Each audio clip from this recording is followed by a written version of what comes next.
Boom! What's going on, everyone? This is Steve Larson. Welcome to another episode of Secret MLM Hacks Radio. Today I want to teach you guys one of the coolest strategies that people use to get people to use MLM products that they buy. If you're like me, you know MLM is an amazing opportunity to grow a real asset for yourself. But you also see that there's huge issues starting to emerge. Like, why haven't big MLMs let tactics change in over 30 years? Or why have they been cutting commissions smaller and smaller? Or even, how dumb is it that old MLM rules say you'll get in trouble when you use the internet to grow your team? These are some of the blaring questions we all face today.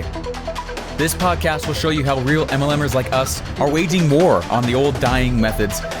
And we aren't cheating by only bugging uninterested family and friends. Follow this podcast while I expose the shocking methods I'm using to build my 10,000 person downline and get people begging to join my team daily. Here's to the new tactics without all those old, rusty MLM shackles. My name is Steve Larson, and welcome to Secret MLM Hacks Radio. Hey guys, this is true for any single product that you've ever purchased ever. How many of you guys have ever bought something? I don't know if you've probably done this. I've done this a ton of times, where you get really, really excited by a product and you're like, this is gonna be so cool, and you go and you buy it and you wait and you wait and you wait and it shows up in the mail, and then you never use it, right? You've never ever actually opened up the product. I mean, maybe you've opened it, but you haven't really done with it what you thought it would, right? This happens a lot of times in the health space, or it happens a lot of times in in any product, truly, right? Because you have to learn about the product. You got to learn how you can fit it into your everyday life if it's a routine thing. And it's one of the challenging aspects of any business.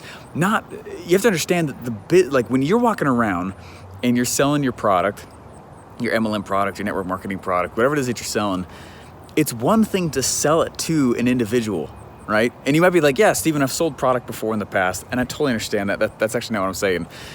When you sell the product to somebody, that's half the battle. It's a completely different thing to get them to use the product, right? Now, there's a few people, I've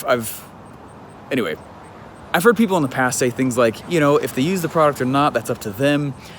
And that's not really what we're going for. But the reality is that it's a danger if your customers don't actually use the product. If your customers don't use the product, it means that you don't get any testimonials, because you're not getting any success stories. People think that it doesn't do everything that you thought it would. People don't think it could do everything that you say it does, because they're not using it, so they don't get success with it. So it's one thing, like I said, for you to sell the product. It's completely another thing for them to actually go use it. And because of that, onboarding systems are the best way. So when you're going out and about and you're actually selling the product, the easiest thing for you to go do is learn how to onboard people, not just sell them. In fact, on the flight over here, so I'm actually standing here in Kentucky, and I'm actually at the Prove It headquarters. And I don't care what MLM you're in, but I'm in Prove It, okay? And I'm saying this because we were doing some Google keyword research, and one of the top keywords was, what MLM is Steve Larson actually in? So apparently you guys all want to know. So anyway, I am telling you that. I am not pitching you at all, but I'm just telling you. So this building, that building, the one across the street, that one over there, it's all Prove It. And they've got a big building over on the side that's massive they're thinking about doing. And anyway, hopefully I can say all that.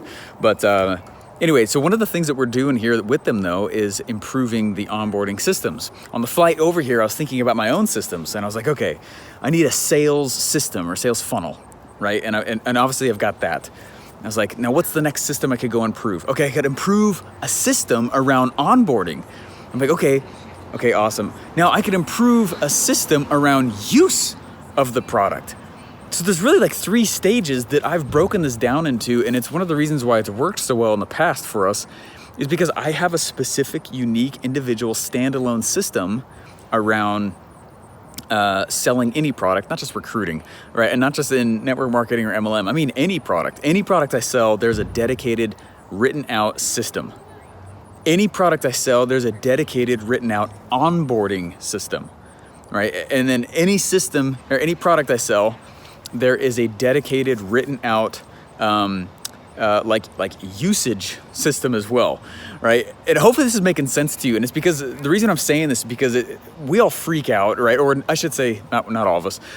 But it's very common for new people in any business, or any MLM, any network marketing company, whatever one they're in, it's really common for people to freak out over the sale. Oh my gosh, I'm not a salesman. I'm not gonna be successful in this thing. I'm not a salesman, right? And people get really nervous about that, understandably.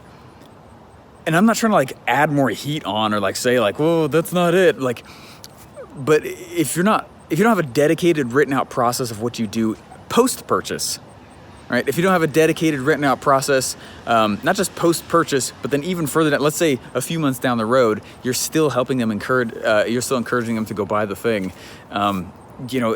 It actually dramatically affects your sales, right? You can't get testimonials very easy with people who've never actually used the product. You can't go get, use, the results. People start to wonder why they're paying you. You have to encourage people to actually use the thing that they're buying. And that might sound like a no-duh experience, but this is such a big deal that if you go look at a lot of old, not even old, even current MLMs, one of the biggest ways they've grown is by making their onboarding system their sales system.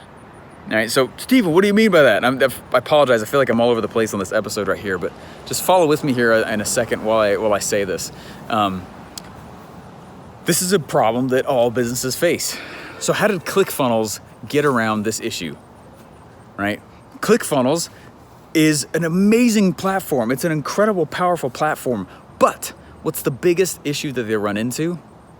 You got to know a little bit, right? It's not just like ClickFunnels requires the user to be a marketer in order to use it, right? And so ClickFunnels is like, well, let's not act like that's not the case, right? So what they did is they created this thing called the One Funnel Way Challenge.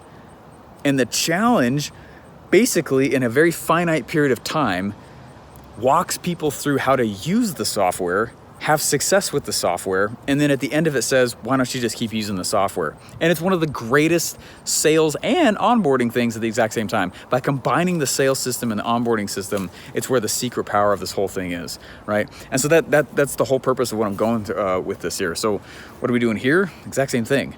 We're trying to create and think through other things that we can put out there that help onboard people and create these systems at the exact same time.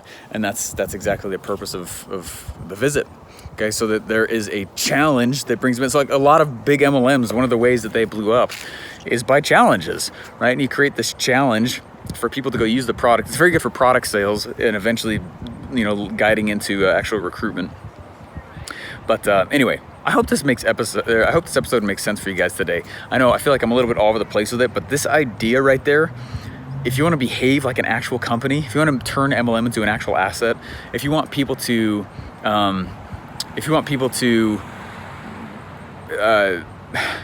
have the greatest chance of success with you and actually continue to purchase whatever it is that you sell. I don't care what MLM you're in. I don't care what you sell. Okay, that's your own call. I'm not here to talk about that at all. I'm obviously here in front of Prove It, and I'm obviously part of Prove It, okay? But what I want you to know is if you don't have some dedicated process around this, you set up your customers, not just you, but your customers for failure. I mean, can you imagine if, I just bought a new office chair. One of my favorite things to go do, I like to build stuff. I love building my office chairs or any office equipment. I like building furniture. I like that. But I can't imagine what it would be like if it showed up without a manual on how to build it. You know what I mean? Build the manual. Whatever that is that you are selling, make sure that whatever it is that you sold also comes with an instruction manual. And if that is a bite-sized day-by-day challenge, sweet. If it's some other sequence that walks them through the onboarding, awesome. Probably about 2 or 3 years ago, there was something that ClickFunnels was doing called Ignite Your Funnel. And the whole point of it was that when somebody would get a ClickFunnels account, it was a day-by-day walkthrough system for 21 days. It'd be a 21-day Ignite Your Funnel challenge. And they were bite-sized. It was like, okay, welcome first of all to your ClickFunnels account. Today, what we want you to do is go log in. Great, good job. It's like, what? And that was it. And day number 2, the next email would come out. Okay, day number 2, what we want you to do is log back in like you did yesterday and go click Add Funnel. And then just choose one of the types that pops up. Okay, awesome, great job. And they might sound like too bite-sized and too simple, but you have to keep your product consumption simple, okay? Then the next day it was like, okay, now that you've done that, I want you to go in and you're gonna click on edit funnel. You know, it was like these little tiny bite-sized things that increased the consumption of the product, got somebody in the habit of using it, and also taught them how to use it at the exact same time. Super key, super key. And big MLMs, big companies who have gotten even larger, this is one thing they figured out, is that their onboarding process. Not that it needs to be an email campaign, all this stuff, but it could be. And it's one of the most powerful things that will remove you from the business as you try to figure those things out and do that. Does that make sense? Okay. These bite-sized little things are one of the best ways that we will create endorphins. You guys, if you've heard some of my most previous episodes, it's probably like a month ago. There's some episodes I was talking about when the sale is over, and it's more about the psychology of the sale. Well, one of the happy feel-good drugs that we feel in our bodies and our minds is endorphins. Endorphins are actually created, as the CEO of Prove It back there. Endorphins are the feel-good drug. Okay, they're the feel-good drug, but it's the drug of work reward. And so by having customers and brand new people, when they come in and they purchase, grab, yes sir, on the way. But by having these little tiny bite-sized steps that new customers can take, it causes those feel-good drugs, and now good hormones are associated with your product. So that's the whole point of this episode, guys. You gotta go in and create an onboarding system. I gotta go finish building the funnel. Create an onboarding system, keep it simple, keep it bite-sized and manageable. Don't do a big dissertation. We're talking bite-sized things that cause those feel-goods, and your onboarding becomes part of your recruiting process. Guys, hopefully you enjoyed the episode. We'll talk to you later. Bye.